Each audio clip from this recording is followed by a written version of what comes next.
Live from WRAL News Headquarters in Raleigh, your number one source for local news. WRAL News, coverage you can count on. Now at noon on WRAL, Japanese Prime Minister Fumio Kishida is touring North Carolina today. We'll tell you where he is right now with Governor Cooper. It's dry in the gardens right now, but we have another system that could bring us some rain this evening. I'll show you how to plan your Friday activities around it. And in the last hour, the Durham police chief was speaking out following 3 separate shootings that happened within 2 hours. Good afternoon, everyone. I'm Ken Smith.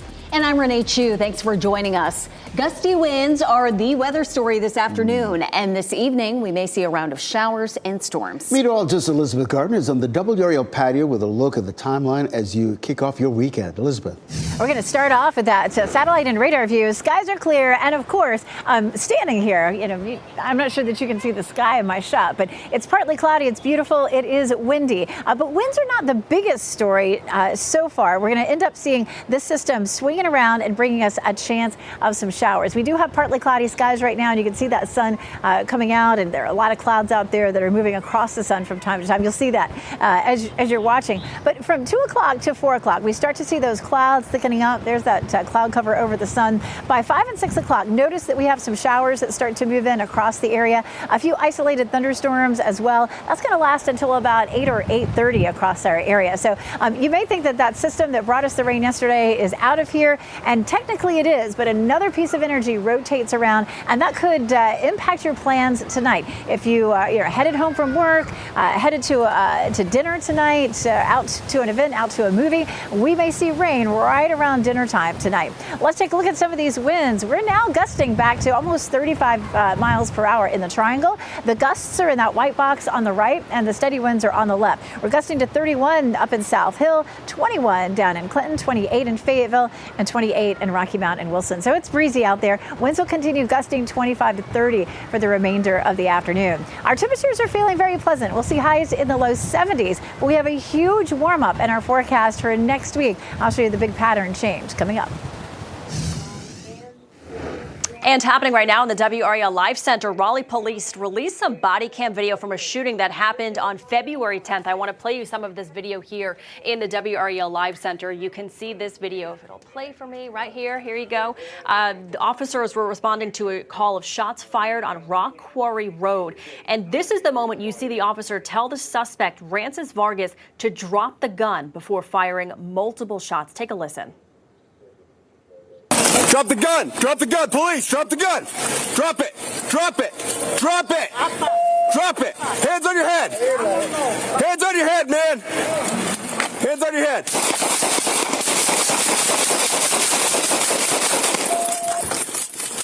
Probably shots fired, shots fired, shots fired. So you hear the officer there yelling shots fired. I also want to mention the officer said to drop that gun 7 times and 3 times to put his hands on his head before he started firing. We have video here that shows a gun on the ground. But here's what we know from the 5-day report. Vargas shot and injured 2 women in an apparent domestic dispute before police got there. And the officer, M.L. Berg, fired 18 rounds of gunfire, striking Vargas and a pickup truck that had 2 people in the truck. One of the people in that truck was struck by gunfire, but authorities did take everyone to an area hospital. They were all treated for non-life-threatening injuries. Vargas was charged with 2 counts of assault with a deadly weapon, and Berg was placed on administrative leave, which is department policy. Matt Tallhelm is working on this story. He will have more information coming up tonight at 4. Michelle, thanks. Windy conditions and scattered showers today, but at least the storms we had yesterday have moved out of the area. But as Nick Perlin reports, there's still plenty of cleanup to do this weekend.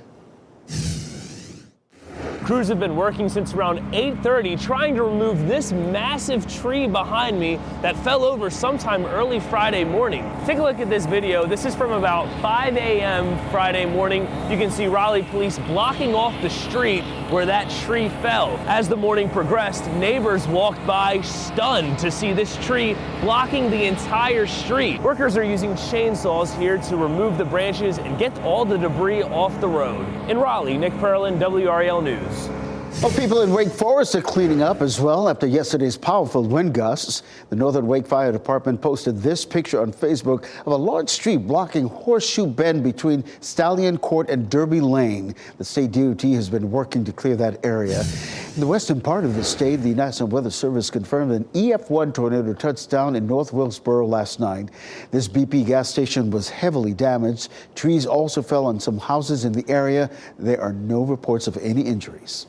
The Prime Minister of Japan was in the Triad this morning to visit two major Japanese projects underway here. Fumio Kishida and the First Lady of Japan arrived last night at RDU. He joined Governor Roy Cooper this morning for a tour of the Toyota electric battery plant in Liberty, that's in Randolph County, and that's a $13.2 billion investment by Japan's largest automaker.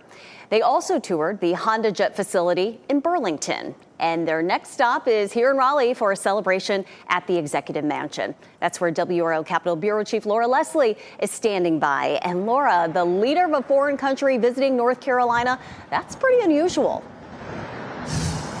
You know, that is very unusual. A visit from a sitting head of state is a pretty rare honor for North Carolina. The last time it happened was in 1962. That was the Shah of Iran.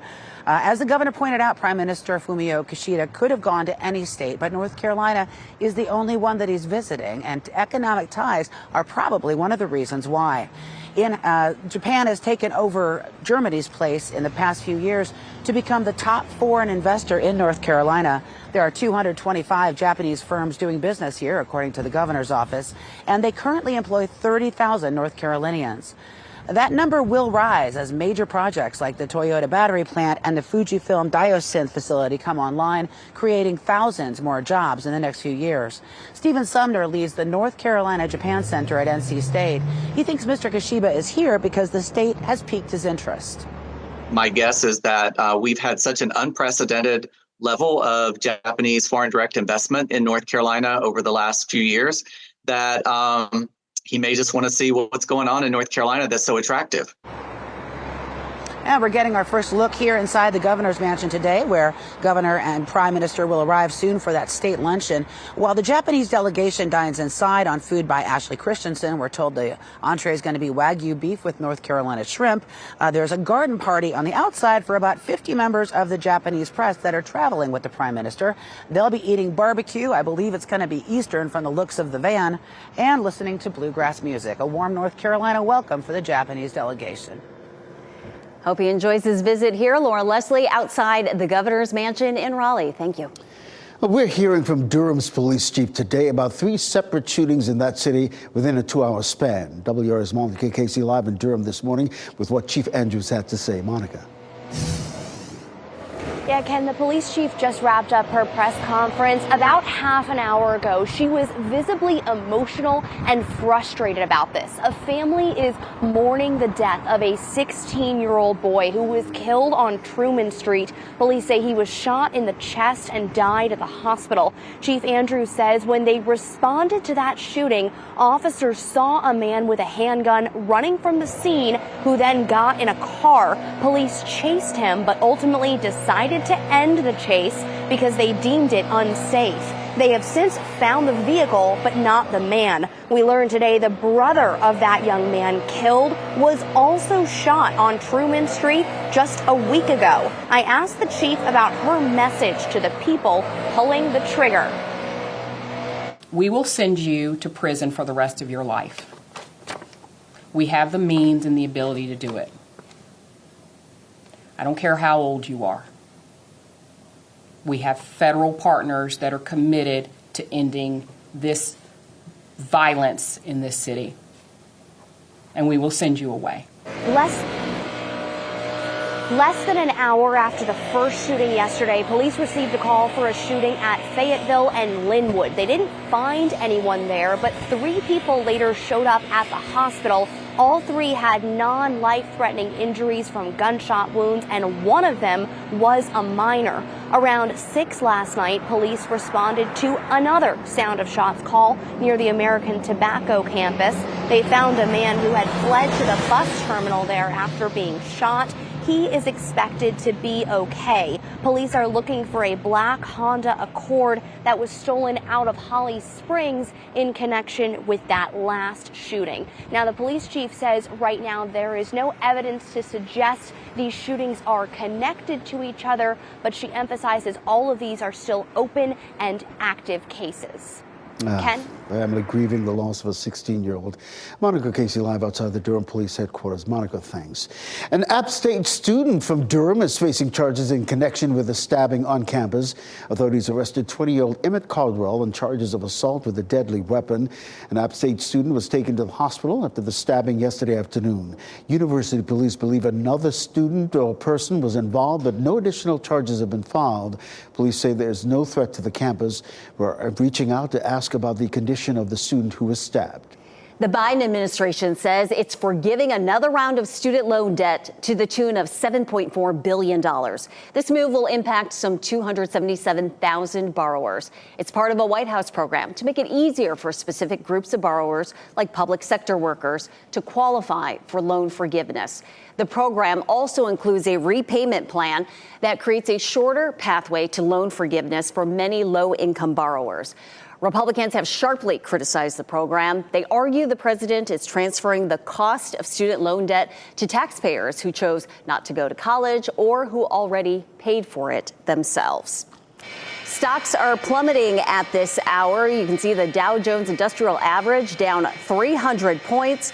That's because investors are very worried about the possibility of an attack on Israel by Iran. And that threat is sending these numbers into the red territory. S&P 500 down 50 points. NASDAQ also a triple-digit decline, down 190 points.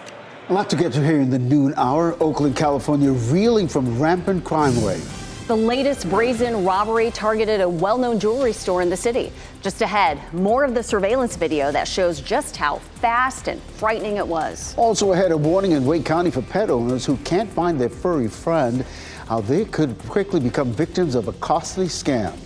And why it could soon be faster, cheaper, and easier to fix your iPhone if something goes wrong.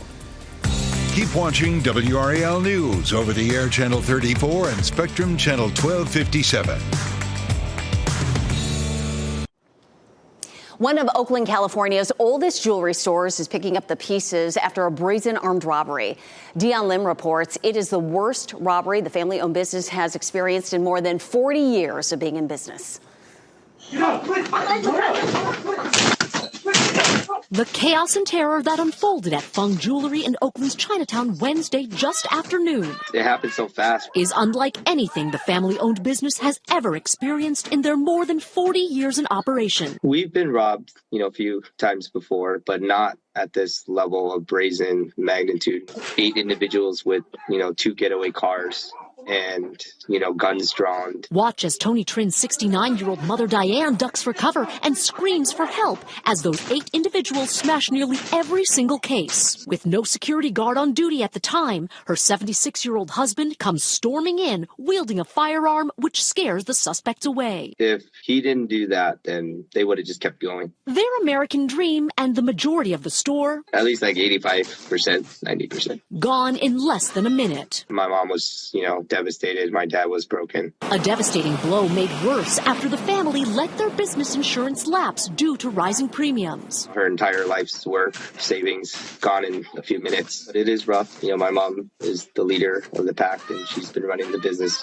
As she suffers, I kind of suffer through the same pain. Crime in the area is what prompted Tony to become executive director of the Oakland Chinatown Improvement Council. Despite what happened, he remains optimistic. I've seen tremendous progress, even though it doesn't feel like that. In terms of cleaning and safety ambassadors, there's a lot more out there with the night patrols, and we have our walking police officers. During the pandemic, we didn't. But is he optimistic enough to stay in business? Would love to. It's just with the environment and how tough it's been. We don't know yet. Oh, just horrible. Hopefully the community can rally around them. That was Dion Lim reporting. The Oakland Chinatown Improvement Council has started a GoFundMe to help recoup that massive loss. Well, a number of people in West Virginia needed to be rescued after their cars became trapped in floodwaters. This is video from near the state capital, Charleston. 911 dispatchers say there were several rescues like this throughout the area Thursday night. The area was under flash flood threat last night, and that area expecting even more rain today. Like they can't use that much rain. It's just tough. My goodness. We will have a dry afternoon for the most part. It could be cloudy and maybe see a little sun too. Meteorologist Elizabeth Gardner on the WRAL weather patio. Ooh, I see you have full sun out there right now. I do, and I have one of my favorite toys. This is my anemometer. It shows me how fast the wind is blowing, and we're right up against the building. It's kind of hard to tell because, of course, you can see the gardens behind me. The trees behind me are making so much noise in the wind. I mean, they are really moving around. But all I'm getting is about 2 miles an hour with my anemometer. But the wind is definitely gusting more than that. We take a live look at North Hills right now, and you can see that mix of sun and clouds. The clouds are starting to build a little bit, and eventually that's going to help to bring us a chance for some scattered showers and thunderstorms right up at the time of the evening commute through dinner time. Our wind is southwest steady at 22. We've been gusting up to 30, even 35 this afternoon. 69 is our temperature, and we'll climb into the low 70s this afternoon. It feels really great out here right now. I mean, in the sun or not in the sun, it's just lovely out. Currently, we're gusting to 34 in the triangle. The gusts are in the white box on the right, and the steady wind is in that blue box on the left. So we're gusting right now to 28 in Fayetteville, 25 in Clinton, 28 in Rocky Mountain, Wilson, and 25 in Roxborough. So pretty consistently 25 to 35 mile per hour gusts, and we're going to see that for the remainder of the afternoon. Winds will start to settle down a little bit more tonight, and then into the day tomorrow, it is not likely to be nearly as windy. The strongest winds that we've seen so far this morning have been 35, 38 mile per hour winds, and that's nothing compared to what we saw yesterday. Yesterday, when we saw those trees down, our winds were gusting 40 to 50, 55 miles per hour. And this afternoon, we're looking at 30, maybe 35. We've hit 34 mile per hour winds already. Checking satellite and radar, everything looks nice and quiet. We did have a number of trees down across our area. And of course, yesterday evening, there were some tornado warnings that were back across parts of the Piedmont. And in Wilkesboro, we did have a confirmed tornado. That was the only confirmed tornado in North Carolina. Let's check satellite and radar here on Futurecast. And you can see as we are getting closer to lunchtime, more of the clouds starting to fill in. We're going to see a disturbance swinging by that's going to bring us that potential for some isolated showers and maybe even a thunderstorm. That starts right about 5 o'clock and moves on through by around 8. Of course, that means folks headed home from work. It means headed out for dinner or whatever your plans are this evening. It may be a little wet on and off with those showers. The rest of the weekend is looking lovely. We're going to see plenty of sunshine both Saturday and Sunday. Our temperatures right now ranging from the mid 60s to low 70s, so it's very pleasant out. Looking at 71 in Raleigh this afternoon, 69 in Durham, and 74 degrees in Fayetteville. So good looking afternoon. Take a look at what happens next week. 72 is our normal high. We're going to hit the 80s starting Sunday, and it's mid and upper 80s for most of next week.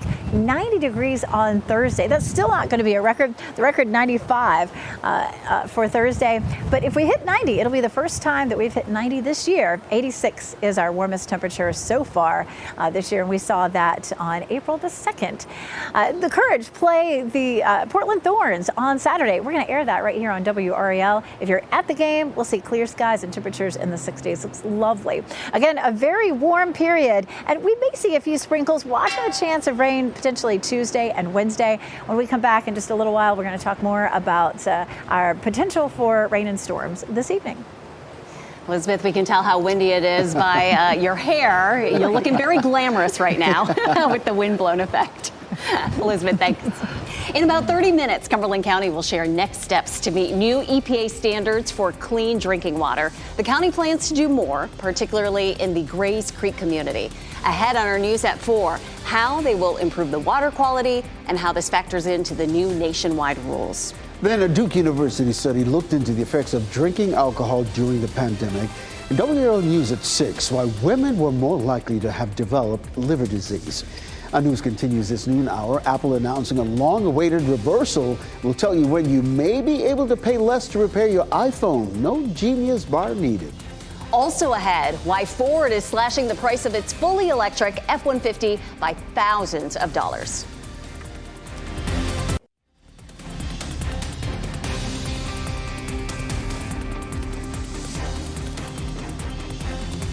Welcome back. Look at how windy it is in Wilson. The whirligigs are going. Cloudy skies and a chance for showers and storms later tonight. A set of speakers is being recalled because they can overheat and melt. These Yodo mini portable speakers were marketed to kids ages 3 to 12. The speaker's lithium-ion battery can overheat and catch fire. There have been 6 reports of this happening. The manufacturer will send customers a free smart charging cable that should fix the problem. Uber now has more safety features to help better protect women passengers. There's a PIN verification giving you the option to get a 4-digit code to make sure that you're getting in the right car. A ride check feature also lets you know if a driver goes off course, stops unexpectedly, or ends a trip early. An audio recording feature can record your trip and secure the audio right on your phone. This fall, Apple will make it easier for owners of select iPhone models to repair their phones. They can use used genuine parts for repairs. Currently, Apple requires a process called parts pairing for repairs. This means matching serial numbers of an iPhone and new parts sold by Apple. If you replace something with a used part, you get a notification saying Apple can't verify the part, and in some cases, it won't work at all. The new changes will initially apply to iPhone displays, batteries, and cameras. Ford is cutting the price of the F-150 Lightning pickup truck by as much as $5,500. These discounts come as inventories of electric vehicles have soared industry-wide by 200% so far this year. Both the F-150 Lightning and Ford's electric Mustang Mach-E are now selling for the lowest prices since they launched. Ford has also been rethinking its strategy. Consumers haven't really fully embraced EVs, citing high prices and a lack of charging stations. The IRS says the average tax refund is larger this year compared to last year. As of late March, refunds are averaging $3,050, almost 5% higher than a year ago. Some of the increases may be due to changes the IRS made to adjust for inflation. The standard deduction was increased, and tax brackets were also adjusted to account for inflation. In all, the IRS says it has received just over 90 million tax returns and refunded more than $185 billion to taxpayers. An exciting weekend for local soccer fans. Tomorrow, the North Carolina Courage take on the Portland Thorns in their return to Wakebed Soccer Park in Cary. You can watch it tomorrow night at 7 live here on WRAL. A warning for Wake County pet owners, especially if their cat or dog is currently missing. Yeah, they could be the target of a devious scam. It could cost them hundreds of dollars, and they still won't have their furry friend back. We'll tell you what the red flags are that someone is trying to dupe you. Also ahead, new concerns about a highly contagious disease that the CDC thought we defeated 2 decades ago. And heading to break, your winning North Carolina education lottery numbers on your screen.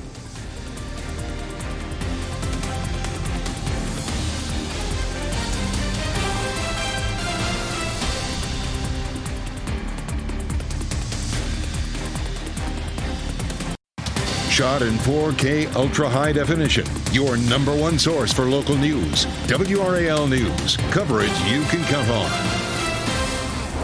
If you've lost a pet, you could be a target of scammers. Yeah, Brian Schrader joins us now to explain how the scam works and how you can avoid falling for it. Brian. You know, I lost Vivian one time for about 15 minutes, and that was about the longest 15 minutes of my life. And now there's a scam targeting pet owners when they are at their most vulnerable, when their pets are missing. Here's how it works. The scammers target people who post on social media about their missing pets.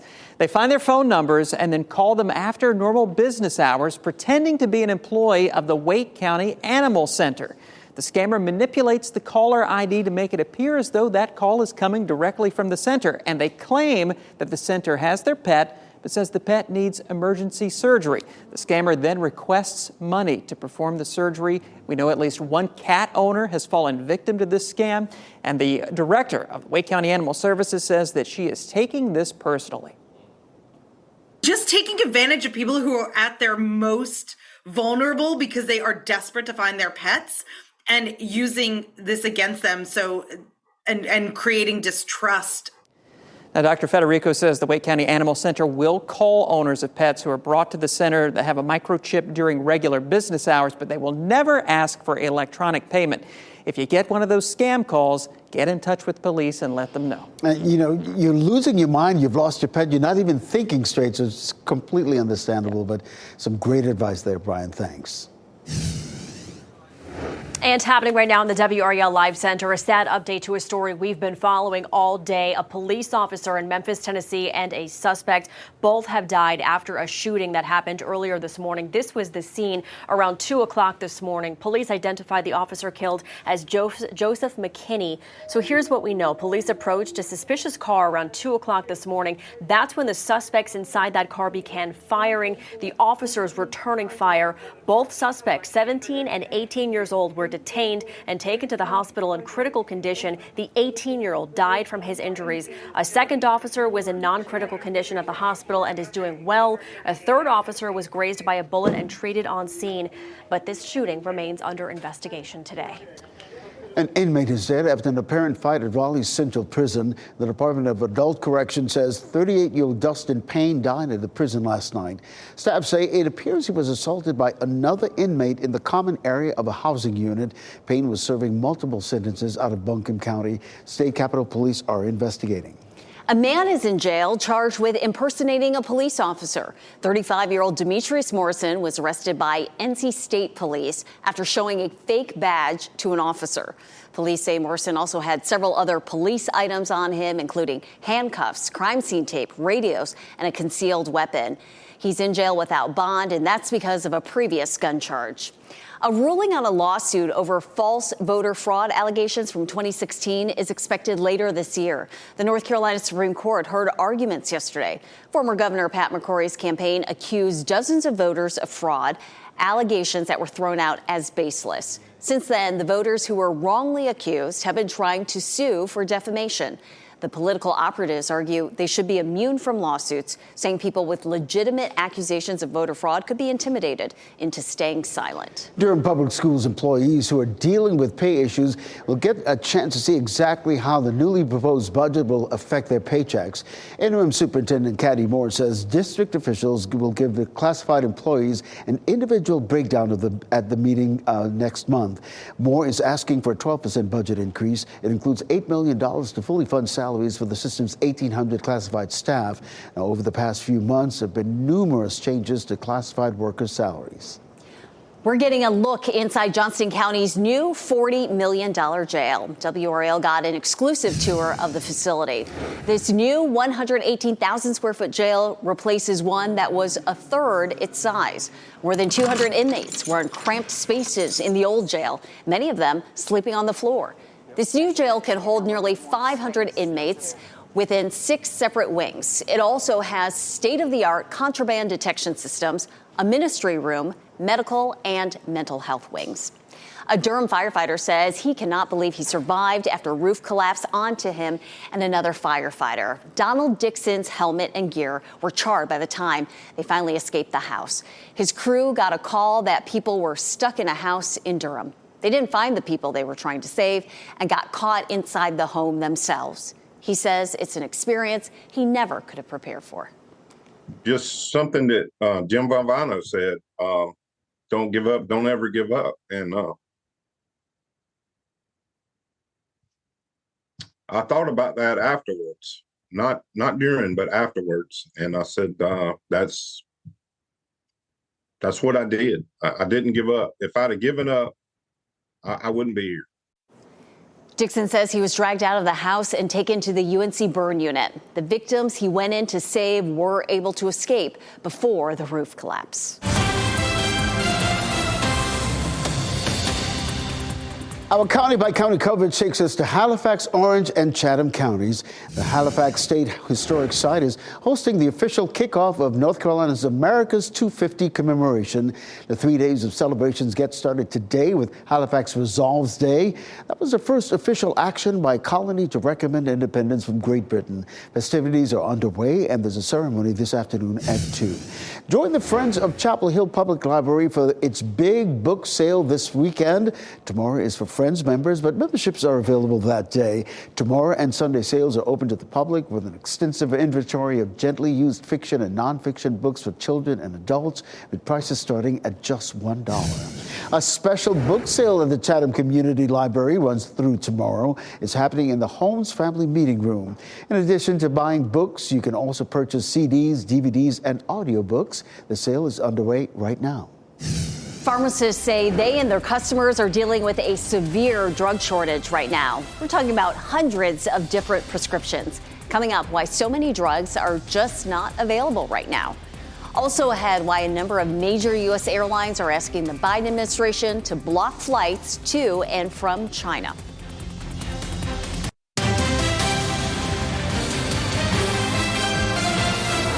A pharmacists group says hundreds of prescription drugs are in short supply all across the U.S.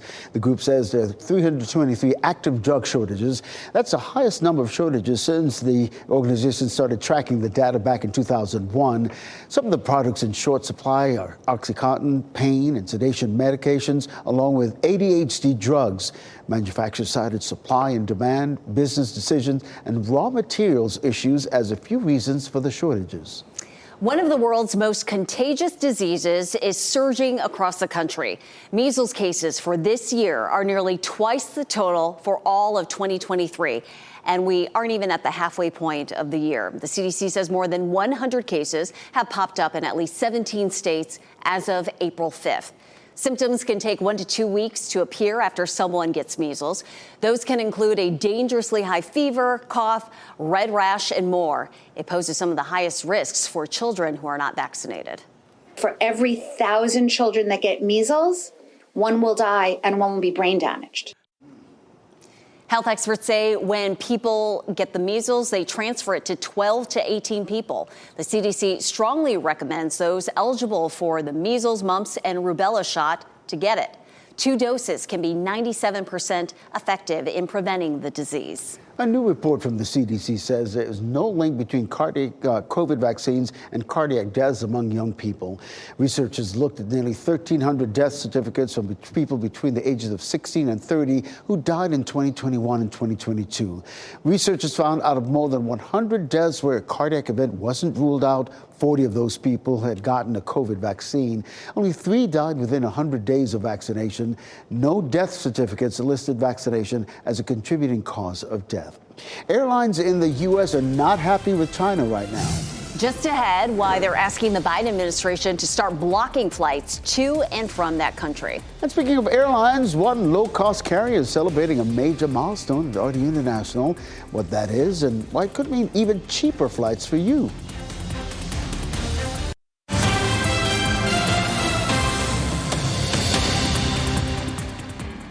Happening right now in the WRAL Live Center, we are following some breaking news out of Dallas, Texas, a school shooting there. Police are saying that 1 student was hurt after a shooting at a high school. This is a live look at the scene right now. This is Wilmer Hutchins High School in Dallas, Texas. According to police, it happened around 10:30 this morning. Police say 1 student was hurt during the shooting. This student was transported to the hospital in unknown condition. No other injuries have been confirmed at this time, and the school district did say all of the students and team members there are safe. But again, 1 student transported to the hospital after a shooting at a high school in Dallas, Texas. Avelo Airlines says it's reached a major milestone, flying about 250,000 customers at RD International. The discount airline came to the Triangle in the region in 2022. Now, to celebrate, Avelo offers travel-inspiring one-way fares as low as $69 from RDU. You can find this commemorative fare at aveloair.com. Avelo serves 6 nonstop destinations from RD International. These include New Haven in Connecticut, Manchester in New Hampshire, Boston, Albany, Rochester, and Fort Myers and West Palm Beach in Florida. Avelo's newest route to Albany, New York begins May 10th. Many U.S. airlines are asking the Biden administration to block additional flights to and from China. The airline says the Chinese aviation market is going unchecked. They say Beijing's current aviation policies are creating a competitive disadvantage for the 350,000 U.S. airline workers that serve China. U.S. carriers stopped using Russian airspace after Moscow's invasion of Ukraine in early 2022. Having to avoid Russian airspace adds time and cost to U.S. flights, making them less competitive in the aviation market. The federal government says many of its agencies could be at risk of hackers from Russia's government. The U.S. government says the hacking group stole Microsoft corporate emails, passwords, and other secret material in January. This week, the Cybersecurity and Infrastructure Security Agency required a number of agencies to change any logins that were taken. The CISA says the hacking, quote, presents a grave and unacceptable risk to agencies. The group responsible is believed to be behind the hacking of Democratic National Committee computers during the 2016 presidential campaign. A small but growing number of Fed officials and economists say it's possible interest rate hikes could be coming. Fed Governor Michael Bowman says an increase could be necessary if inflation progress reverses. And the Minneapolis Fed president says a hike isn't off the table. Those are minority Fed views, but the new Consumer Price Index report shows inflation accelerating. That has former Treasury Secretary Larry Summers floating the idea of a rate increase. Well, we're having an increase in our temperatures in a few days. Oh, yeah. Today's temperature will be pleasant, but then we really skyrocket from here. Right now, the winds are the big story. Meteorologist Elizabeth Gardner is out there on the WRAL weather patio, and your hair's blowing all around, Elizabeth. It really is.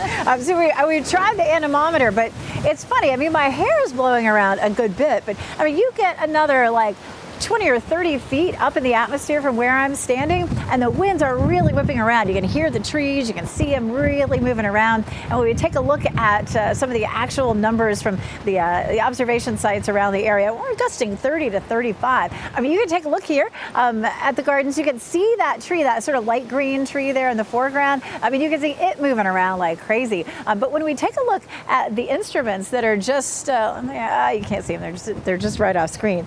We got another anemometer there, and you read it and it's showing 5 miles an hour just right here. So I promise you, if I were up on a pedestal a little higher, I'd probably be holding on like this. It is just really super gusty out right now. We're gusting officially at RDU to 34 miles per hour. The gusts are in that white box on the right, and the steady winds are on the left. Our winds are coming out of the west today, and eventually they're going to shift to southwesterly. That's going to really bring some warm temperatures to us by Sunday. We're steady at 16 in Southern Pines. We're gusting to 25 in Clinton, gusting to 28 up in Rocky Mount, and 29 up in South Hill. So it's a windy afternoon, but nothing like we saw yesterday. You know, we had a number of trees down from the Triangle area southward. Of course, we did have that tornado officially in Wilkesboro, which is back across the Piedmont. What we're looking at the rest of the afternoon is gusts 25 to 30. When we had the trees coming down, we were seeing winds at 40 to 50 plus miles per hour. So nothing like that. There could be a few minor power outages. I did pull this up, and you can see down in Fayetteville, it's showing up as green, and so that's about 10,000 customers without power. Durham just showed up on the map as well, just with a few hundred customers without power, and things are a little worse back across the Triad. That's where they saw more of those stronger storms yesterday evening. Speaking of evening, this evening, we're going to have the potential for a few isolated showers. You can see some of that developing in the mountains, and that brown hatched line, that's going to act like a cold front to swing through here later on this evening. So we'll pause it at 4 o'clock and then move it ahead to 6 o'clock. We start to see some of those showers. They may be more concentrated in our southern counties, but there could be a rumble of thunder. We're going to continue to have some gusty winds with this, and then it moves on out by around 8:30 or so. If you're from the Triangle area northward, you may be fine if you're headed out to dinner tonight. In any case, I would probably forego the outdoor table tonight just because it's going to be so windy, even if it doesn't rain on you. 71 for the high this afternoon. And then tomorrow 72, and then 82 on Sunday. That begins our big warm up. It's going to be a beautiful day tomorrow, a little breezy, but not as windy as today. And we'll see temperatures in Apex at the Peak City Pig Fest, which is a big deal for Apex. Again, those highs will be in the low 70s. Should be beautiful. We're going to jump into the mid to upper 80s starting Monday through Thursday. And yep, we have a 90-degree day in the forecast. If we hit that 90 Thursday, it'll be our first 90-degree day of the year, but it's still not even a record. The record Thursday is 95. How about that? Elizabeth, thank you. An ancient city reveals new surprises. Just ahead, what archaeologists have uncovered in Pompeii after nearly 2,000 years.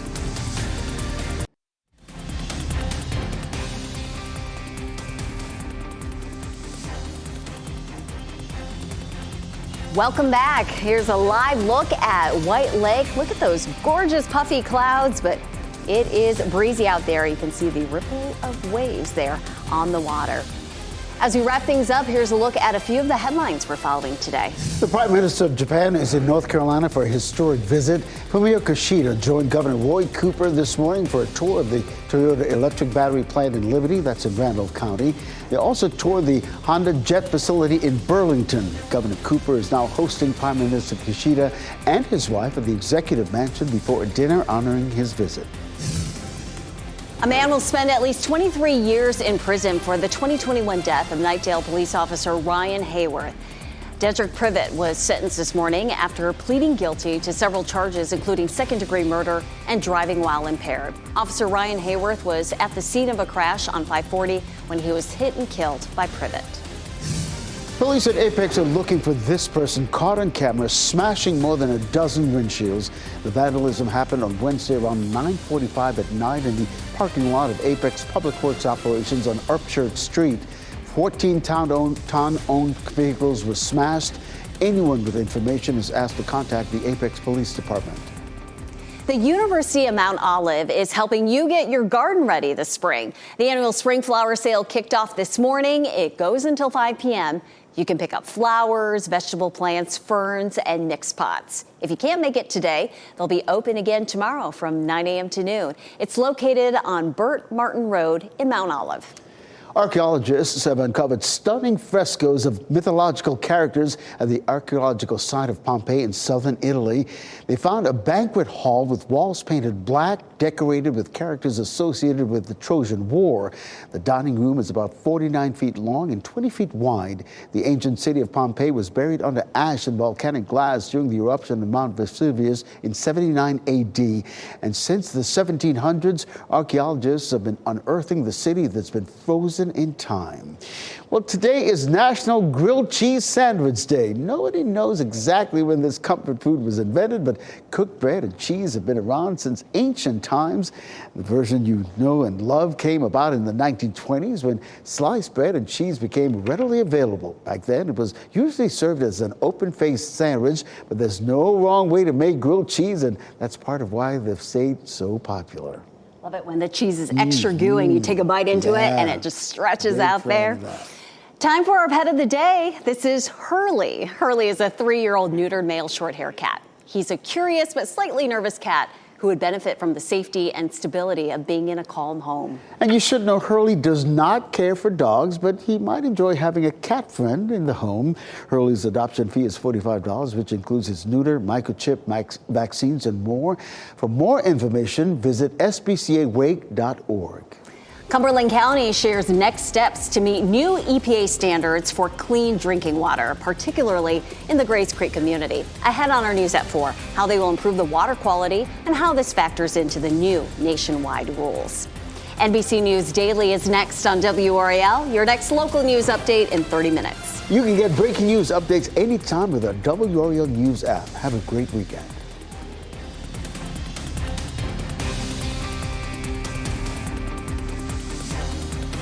Keep watching WRAL News over the air Channel 34 and Spectrum Channel 1257.